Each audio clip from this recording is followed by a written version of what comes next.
chances, sure. Okay. How was your journey from first to 12th? First to 10th was like મક્ખન. Okay. કોઈ efforts નહીં, કંઈ જ નહીં, પ્રેમથી બધું થઈ રહ્યું છે.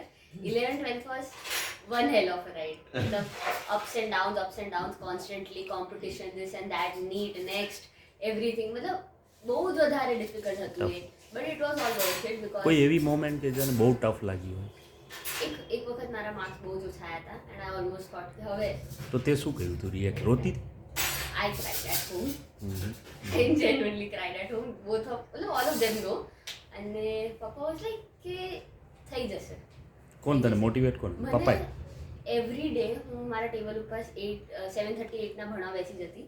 ડેડ વોક કરીને આવતા 8:30 ના મને જોરદાર હગ આપતા and like થઈ જશે એવરી ડે. અને એ થઈ જશે માં થઈ ગયું ભગવાનની દયાથી.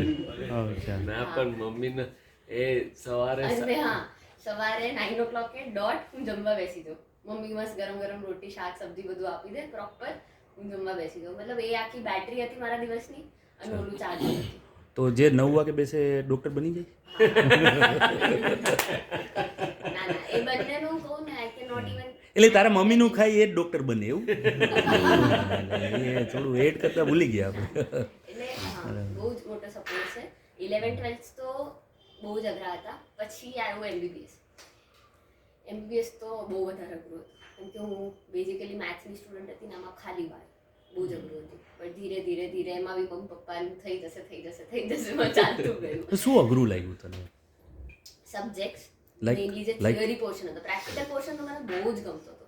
આઈ લવડ ઇટ. મતલબ એમાં આઈ વોઝ ધ ટોપર. મારો ગોલ્ડ મેડલ બી છે. એવું કેવું મારો. પ્રેક્ટિકલ તો કાટકૂટ ને એવું બધું હોય. હા પણ એવું કેમ ગમતું? સબ્જેક્ટમાં પ્રેક્ટિકલમાં ગોલ્ડ મેડલ બી છે. તે હમણાં કેક કાપી એટલે મને લાગ્યું કે તને એવું જ ગમતું હશે.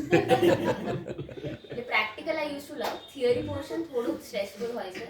પ્લસ બોર્ડ્સમાં એવરી ડે જવાનું, ઇન્ટરેક્ટ કરવાનું, આટલા બધા લોકો, રેસિડેન્ટ્સ, ડોક્ટર્સ, પ્રોફેસર્સ, એવરીથિંગ બધાને હેન્ડલ કરવાના. પણ it was all worth it. હવે અત્યારે લાગી રહ્યું છે કે પરફેક્ટ જે હતું પરફેક્ટ હતું. અત્યારે આમાં મારે કોઈ ચેન્જ નથી કરવો. હવે આ જર્નીમાં ઇટ વોઝ ગુડ. કોઈ એવો ફ્રેન્ડ હતો કે જેને માર્ક વધારે આવતા તો જેલસી બહુ થતી? આપણે એવું હોય જ એમ. અમારામાં માર્ક્સનું બહુ ઇમ્પોર્ટન્સ માર્ક્સ નહીં, કોઈ થોડો આગળ હોય બધા એમ, પાસ knowledge. એટલે પાસ. નોલેજ હોય એમ. એટલા માટે કે હું તારા પપ્પા હતા તો એ વધારે આવતો તો મને જેલસી થતી હતી એટલે. Healthy competition. આ dialogue આવવાનો. ના પણ એ સાચું છે ત્યારે હા જેલસી થતી. અને માર્ક આવતો આ પહેલો નંબર હું 10મો આવતો તો હું દર વખતે એમ કહું ચાલો આ કેમ ત્યારે તું આવે વાઇસ પ્રેસિડેન્ટ ને હું એ પ્રેસિડેન્ટ તો ઠીક હવે. પણ ત્યારે એમ થતું મારો બેટો આ કેમ આવે છે યાર? વિચારે બધા સાવ ફ્રેન્ડ બનાવી લઈએ તો વધારે શીખવા મળશે.